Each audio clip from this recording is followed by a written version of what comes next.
네, 교회 밖에서 만나는 재미있는 교회사 이야기, 라틴어만을 권하는 사회 읽겠습니다. 중세 시대에는, 그러니까 중세는 5세기에서 15세기를 이제 천년을 말합니다. 왜 라틴어만을 권하고 또 사용하려고 했던 것일까? 중세 시대뿐만 아니라 천주교회는 1962년까지 라틴어로만 예배를 드렸습니다. 성경 번역은 1962년 이후 자국어로 vernacular language로 번역이 허락이 됩니다. 그러니까 한국 천주교회는 1970년에 공동 번역, 개신교와 같이 공동 번역이라는 한글 성경을 만들었죠. 공동으로 번역했지만 용어의 차이나 표현의 차이로 인해서 결국 개신교회는 안 쓰고 천주교회만 공동 번역을 씁니다. 왜 라틴어만을 권하고 또 사용하려고 했던 것일까? 중세의 역사를 조금이라도 아는 사람이라면 당연히 품었음직한 의문이다. 이 중세 교회는 언어의 통일을 1차적인 목적으로 삼았다. 사제, 그러니까 신부들을 말합니다. 사제들은 여러 종류의 언어들이 지상에 존재하는 것은 원죄 때문으로 간주하였다. 그러니 창세기에 등장하는 바벨탑의 사건은 인류 최악의 불행이었다. 중세 성직자들은 세상에서 이 원죄의 그림자를 추방하려고 애썼다. 그 도구로 활용된 것이 바로 라틴어였다. 그들은 라틴어를 통해 중세 문명과 유럽 문명이 하나로 통일될 수 있으리라고 굳게 믿었다. 그러면 중세시대에는 어떤 종류의 라틴어가 사용되었을까? 중세시대에 사용된 라틴어는 국제적인 의사소통이나 통속적으로 사용되는 라틴어가 아니라 성직자들만의 라틴어였다. 이 라틴어는 이해하는 사람들과 그것을 말하는 사람들을 서로 차별화시키는 언어였다. 성직자들은 바벨론에서 비롯된 인류의 불행들은 교회가 세계를 지배하게 될 때 해결될 수 있다고 주장하였다. 따라서 로마 가톨릭 교회가 바로 라틴어였다. 라틴어를 사용하지 않는 사람은 제대로 말을 하지 못하는 야만인이요, 언어를 갖지 못한 야만인이요, 동물처럼 소리 지르는 야만인으로 취급을 받았다. 이 말은 영어, 독일어, 이탈리아, 스페인어는 야만인어라는 거예요. 대학에서도 라틴어 이외의 통속 언어 사용이 금지되었을 뿐만 아니라 어떤 경우에는 문학작품에 등장하는 새들까지도 라틴어로 노래할 정도였다. 그러니까 성경 번역을 못하게 한 거죠. 성경 번역 잘못하면 화형당합니다.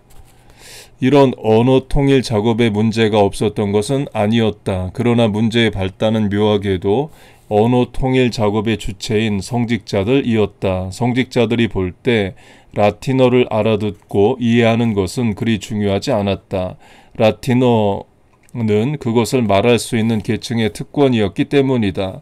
따라서 중세 성직자들은 라틴어나 그 문법을 갈고 닦는 데 별반 노력을 기울이지 않았다. 때문에 결국에 가서는 라틴어로 기록된 문서의 내용을 기록한 당사자는 물론 그것을 읽어야 할 사람들도 모르는 지경이 되었고, 교회 안에서 신부들이 라틴어로 드리는 기도를 횡설수설하므로 그 내용을 수수께끼로 만들어버리기 일쑤였다.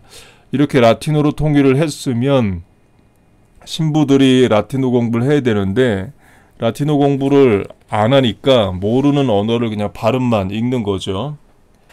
그러니까 저도 대학 다닐 때 라틴어 한 학기 했는데요. 100% 암기 과목입니다. 외우지 않으면 안 되는 거죠. 이처럼 성직자들의 무지에서 비롯된 라틴어의 쇠퇴는 13세기에 이르러 각 민족들이 자기들의 모국어를 보호하기 시작하면서 가속화되었다. 라틴어는 언어의 통일이라는 소기의 성과도 올리지 못한 채 역사의 무대에서 서서히 밀려나는 신세가 되었다. 라틴어 그 자체가 인간의 능력을 자랑한 또 다른 바벨탑이었다는 게 입증된 순간이었다. 그러니까 신학적 논리적으로 설득력을 더하기 위해서 라틴어만 써야 된다. 원래 언어가 하나였는데 바벨탑을 쌓다가 언어가 분화됐기 때문에 교회가 할 일이 언어를 통일시키는 일이다. 그래서 라틴어만을 써야 된다라고 했던 겁니다. 그런데 나중에는 라틴어가 우상화돼서 라틴어 이외의 다른 지역 언어들, 영어, 불어, 이탈리아, 스페인어, 포르투갈어 이런 것들은 예배 언어도 아니고 성경을 그 언어로 번역을 해서도 안 된다. 라틴어로만 해야 된다라고 오히려 바벨탑을 쌓았다는 거예요. 그래놓고 신부들은 정작 라틴어 공부를 안 해서 뭔 소린지도 모르는 언어로 예배를 드리고, 성도들은 더 모르죠. 예를 들어 그 유럽 언어권은 그래도 라틴어 한두 마디 알아들을 텐데, 한국이나 아시아나 이런 데서 라틴어로 예배를 드리면 누가 알아듣겠어요. 또 라틴어 성경만 읽으라고 그러면 누가 알아듣겠어요. 이렇게 되면은 신앙이 무지해집니다. 그러니까 면죄부 사라면 사는 거고, 교황 교리의 무오설 이런 거 주장하면 믿고, 마리아 승천했다고 가르치면 또 믿는 거죠. 그래서 말씀에서 벗어나면 결국 무지하게 되고 미신적이 됩니다. 이교도의 책을 이용하려면 개가 되라.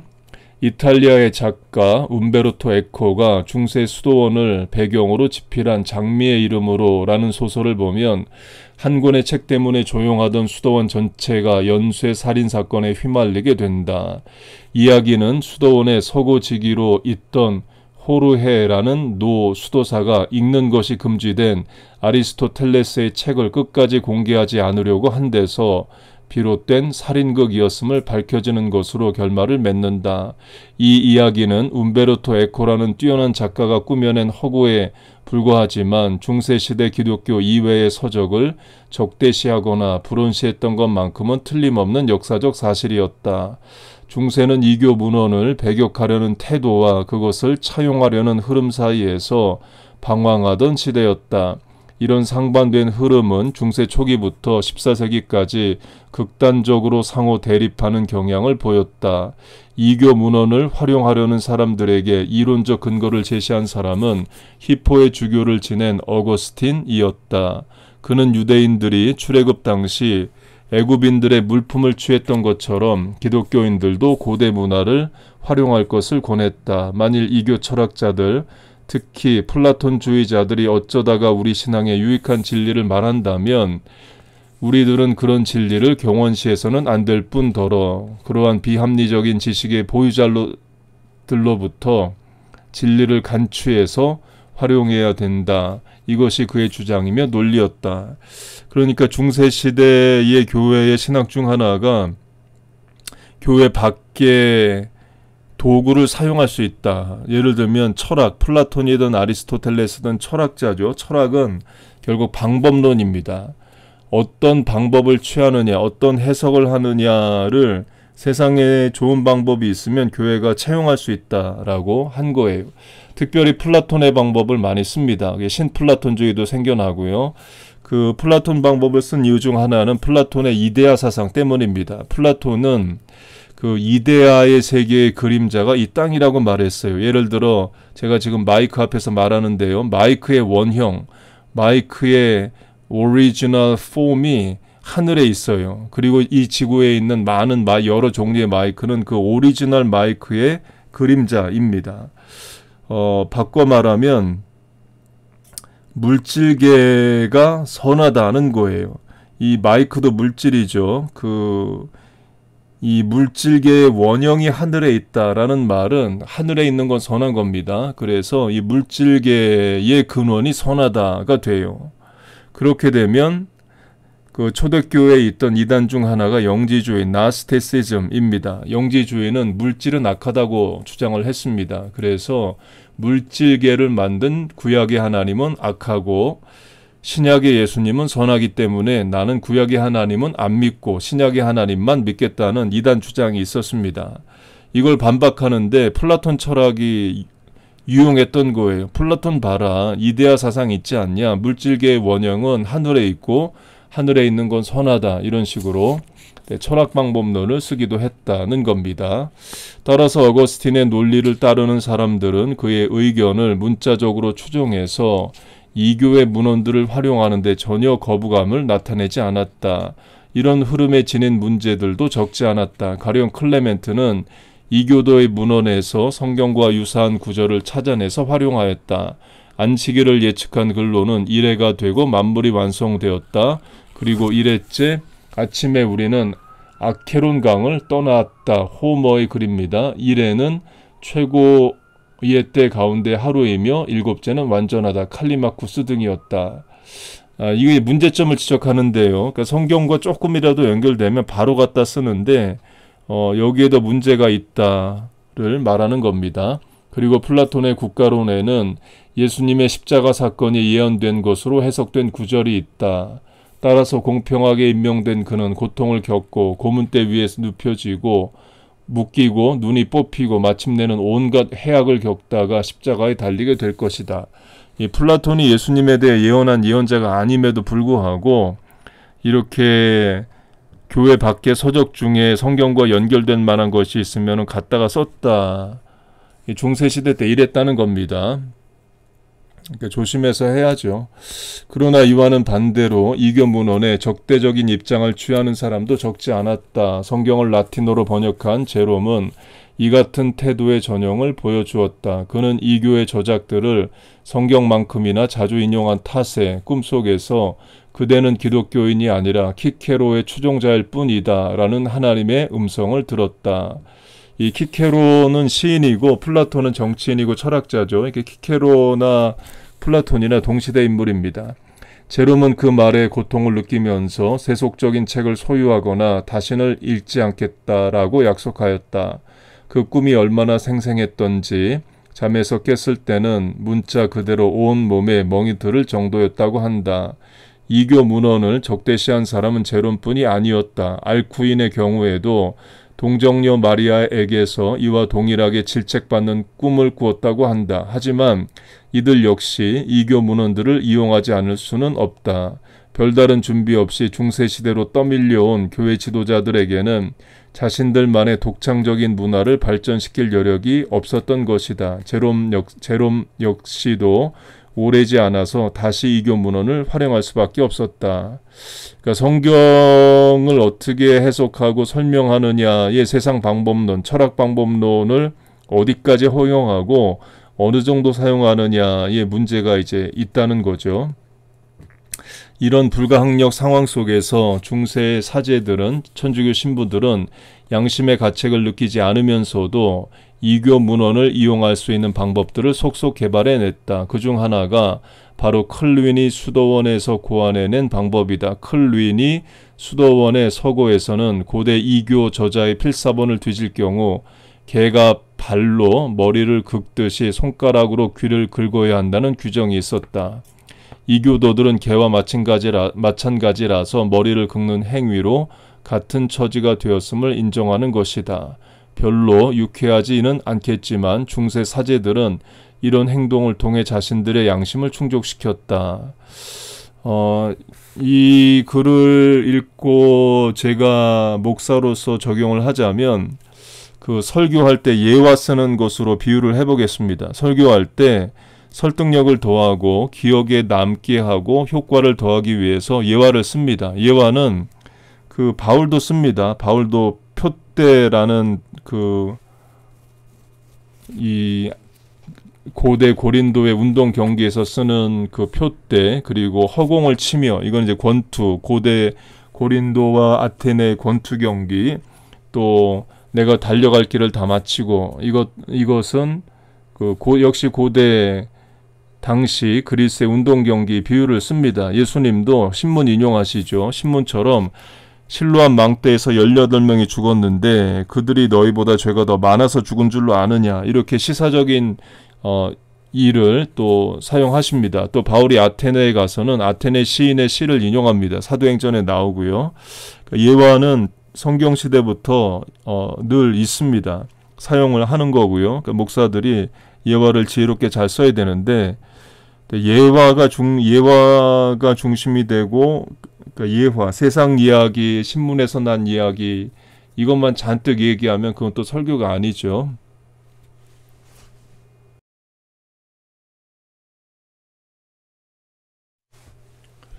중세의 에이즈 흑사병, 에이즈라는 신종 바이러스가 인간의 면역체계에 혼란을 일으켜서 결국에는 죽음에 이르게 하지만 뾰족한 치료 방법이 없다는 사실이 보고되자 일부 사람들은 그것이 세계의 종말을 예고하는 세기 말의 질병이라고 주장하였다. 에이즈에 대한 별다른 대책이 마련되지 못하는 상황 속에서 제기된 주장이기는 하지만 사람들 사이에 상당한 도덕적 경각심을 불러일으킨 것도 사실이다. 인류의 역사를 뒤돌아보면 최근 에이즈라는 질병에서 비롯된 것과 비슷한 이른바 정신적 공황 상태가 빚어진 경우가 왕왕 있었다. 그 가운데 대표적인 경우가 중세 유럽을 휩쓴 흑사병이었다. 그러니까 지금 이 코로나 바이러스 때문에 다시 한번 중세에 있었던 전염병인 흑사병이 조명을 받고 있습니다. 6세기 이전까지 유럽에는 흑사병이 존재하지 않았다. 그 이후로 8세기 중반까지 흑사병은 소규모로 반복되다가 11세기에 가서는 십자군의 왕래를 틈타서 두세 개 유럽으로 밀어닥쳤다. 중세시대의 가장 영광스러운 교황으로 뽑히는 대 그레고리 교황에게 있어서 흑사병은 각별한 의미를 지녔다. 수도승 출신으로 로마의 흑사병의 위기가 고조되던 시기에 교황으로 선출된 그레고리는 흑사병을 세계의 종말을 알리는 예고로 받아들였다. 그에게 있어서 모든 기독교인들의 임무는 다가오는 세계를 준비하기 위해서 참회를 하고 현실 세계로부터 초연하는 것이었다. 교황은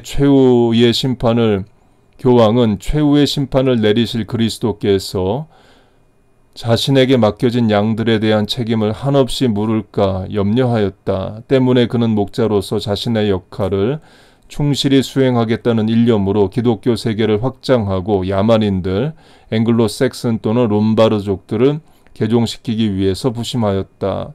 그레고리가 영적 교화 사업에서 제시한 전형적인 모델은 세속에 대한 수도원의 포기를 상징하는 성 베네딕트와 완전한 궁핍과 포기를 상징하는 욥이었다. 전도자가 살아남기 힘든 때에도 계속 전도하는 이유는 무엇인가? 각자로 하여금 그의 삶의 행로를 성찰케 하라. 그러면 그는 자신이 가지고 있는 약간의 식량만으로도 충분하다는 것을 알게 될 것이다. 중세 정신에 지대한 영향을 끼친 교황의 이 말은 중세가 세속에 대한 경멸의 시대인 동시에 지상에 대한 거부의 시대임을 알리는 것이었다. 11세기의 유행이 끝난 지 300년 지난 뒤 유럽은 또다시 전에 없던 극심한 흑사병에 시달려야 했다. 중국과 아시아로부터 유입된 것으로 보이는 이 흑사병은 두 가지 종류가 있었다. 하나는 목, 겨드랑이 그리고 림프선이 부어오르는 패스트였고 다른 하나는 령 패스트, 폐렴, 병원군이 폐에 침투하면 환자는 자신의 피 때문에 질식되고 만다. 유럽에서만 이 흑사병 때문에 유럽 전체 인구의 4분의 1에 해당하는 2,500만 명이 목숨을 잃었고 당시 기록에 따르면 사망률이 50%에 달했다. 유럽 사람들은 흑사병을 퇴치하기 위해서 필사의 노력을 기울였다. 당시로서는 쥐와 쥐에 붙어 있는 벼룩이 흑사병의 매개구실을 한다는 사실을 알 길이 전혀 없었다. 때문에 일각에서는 흑사병이 바람에 실려오는 눈에 보이지 않는 입자들 때문에 전염되었다고 주장하고 또 다른 사람은 유대인들이 전염병을 퍼뜨리거나 물에 독약을 섞은 탓이라고 억지를 부려서 유대인을 박해하기도 했다. 이건 정치적인 거죠. 어떤 어려움이 생겼을 때 이제 위정자들은 자기에게 비판이 오는 것을 막기 위해서 그 속죄 양, 그러니까 스케이프고우트를 정합니다. 그러니까 유대인들 때문이다 이렇게 해가지고 분노를 유대인들에게 이제 표하게 이제 하는 겁니다. 일본 동경의 대지진이 일어났을 때도 일본 정부가 했던 일이 이건 조센징들이 이런 어려움을 타서 우물에 조센징들이 독약을 탄다. 그래가지고 이 대지진으로 가족이 죽고 사업이 망하고 망연자실에 빠진 일본인들의 그 분노를 그 일본에 사는 제일교포들, 조센징이라고 불렀죠. 그때는 그 강kok구진 사람들에게 폭력을 가하는 것으로 이제 탈출구를 열어 주었습니다. 이 유럽인들은 그렇게 이제 유대인들을 이용을 했던 거죠. 유럽인들은 이런저런 처방을 동원해서 흑사병을 해결하려고 노력했지만 결과는 신통치 않았다. 따라서 어떤 사람들은 집을 떠나서 멀리 외진 시골로 피신을 했지만 결국에 가서는 병에 걸리는 경우가 잦았다. 흑사병은 당시뿐만 아니라 14세기 후반에 일어난 르네상스까지도 영향을 끼쳤다. 그리고 르네상스 뒤에 종교개혁이 또 일어나기도 하죠.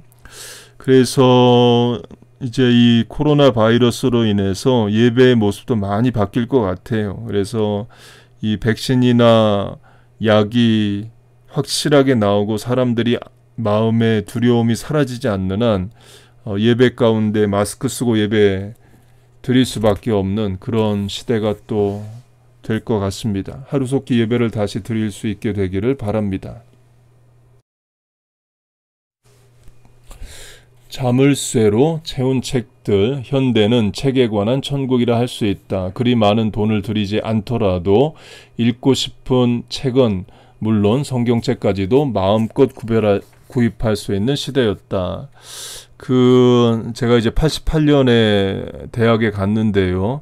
그 대학에 가지 않으면 그 대학에서 뭘 가르치는지를 알기가 어려웠습니다. 예를 들어 제가 영문과였는데요.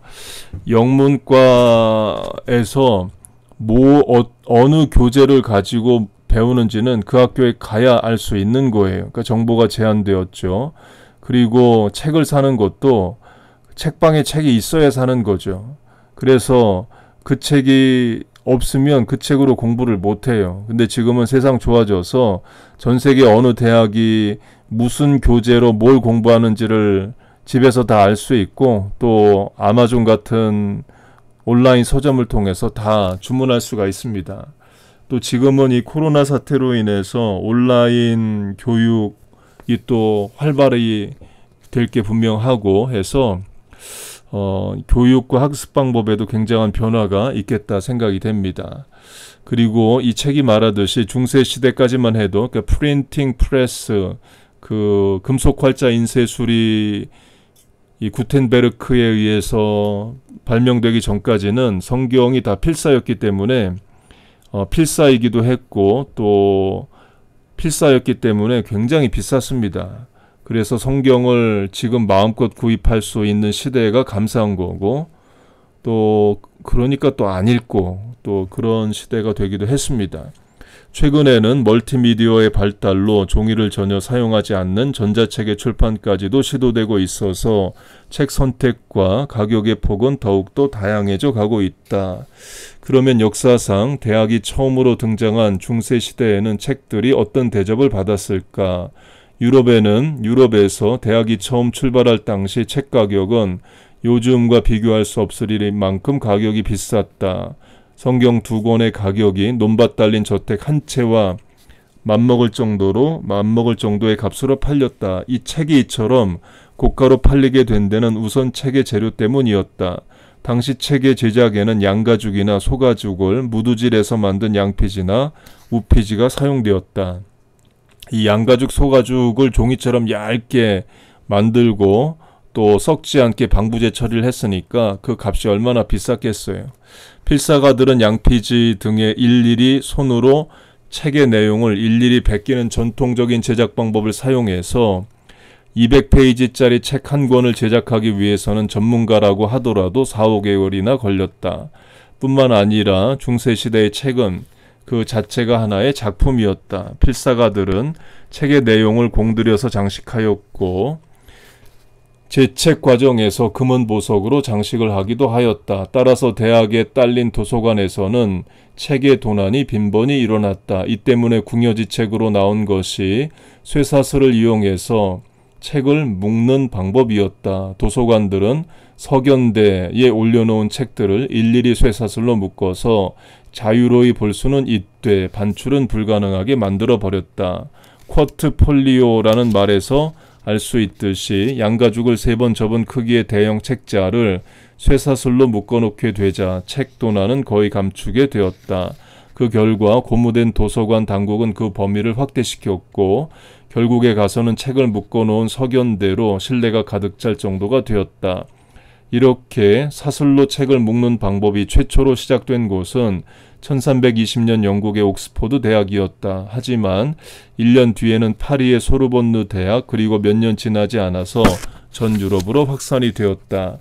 요즘처럼 벽장에 책을 꽂는 형태의 장서가 등장한 것은 1584년 스페인에서 일어난 일이었다. 당시 스페인 국왕이었던 펠리스 2세는 에스코리알 궁전 도서관에서 기존의 서견대에 의한 도서의 관리를 벽장으로 전환시켰다.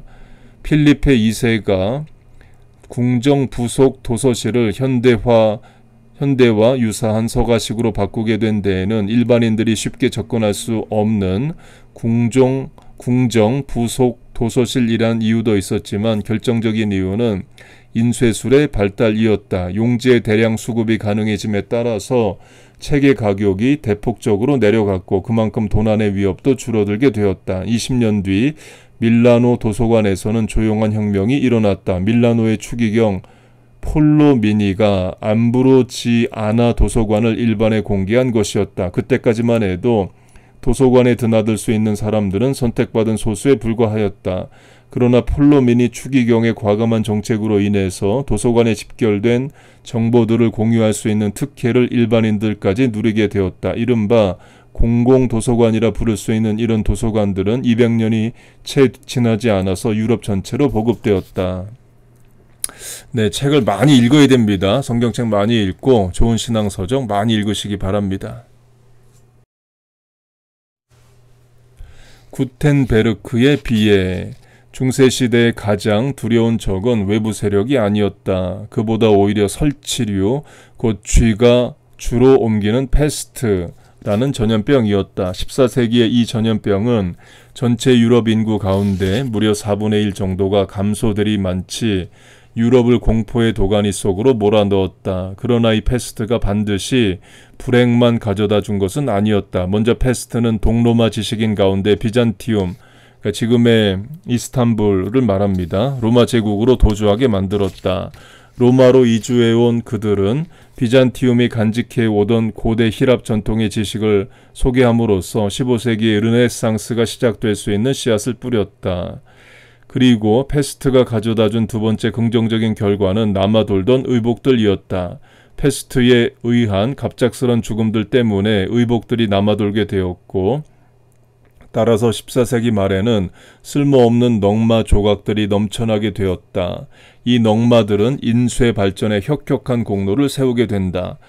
마인츠에서 태어난 독일의 인쇄업자 요한 구텐베르크는 새로운 활판 기술을 발명해냈다.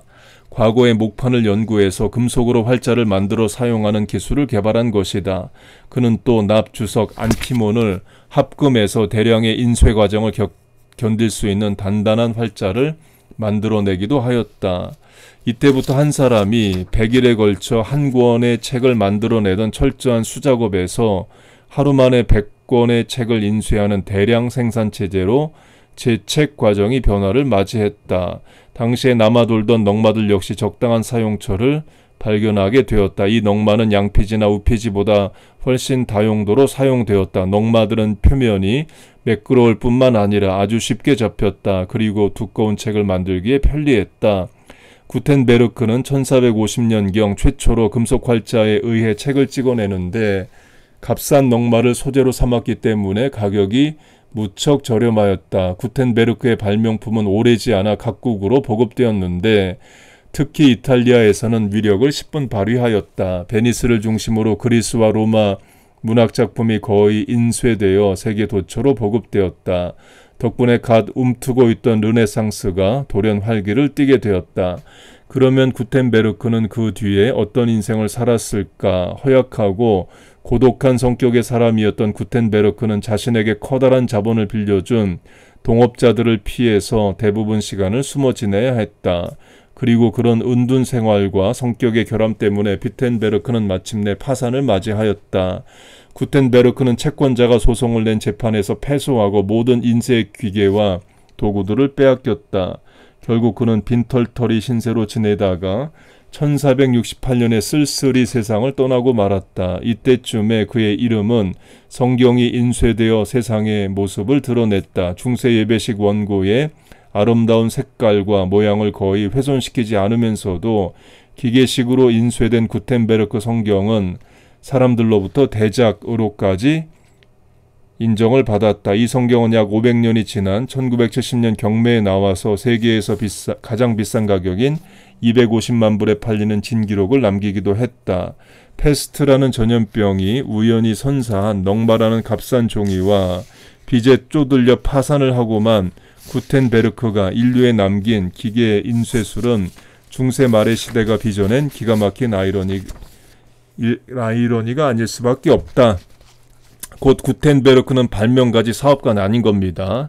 그래서 과학적 창의력은 있었지만 자기가 발명한 것으로 돈을 버는 데는 무지했던 사람이에요. 그래서 결국에 그 위대한 발명을 하고 파산해서 빚쟁이들에게 쫓기고 도망다니기도 했습니다.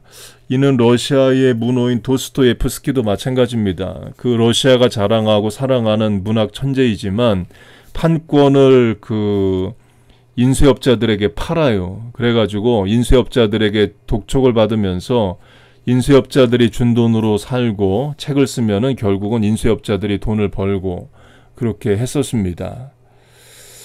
그리고 이 구텐베르크는 종교개혁에 큰 도움을 줍니다. 곧 마틴 루터가 독일에서 글을 쓰면 이미 발명이 된 구텐베르크의 금속 활자 기술을 통해서 전 유럽으로 속히 퍼져나갔었어요. 만약에 금속 활자 인쇄술이 발명이 안 됐다면 구텐베르크 이 마틴 루터의 종교개혁의 정신과 글이 전 유럽에 퍼지지 못하고 마틴 루터도 그 이전 세대의 개혁가들처럼 결국 화형을 당하고 죽고 말았을 것입니다. 그러니까 하나님이 종교개혁 전에 다 이 기초를 닦아 놓으신 거죠.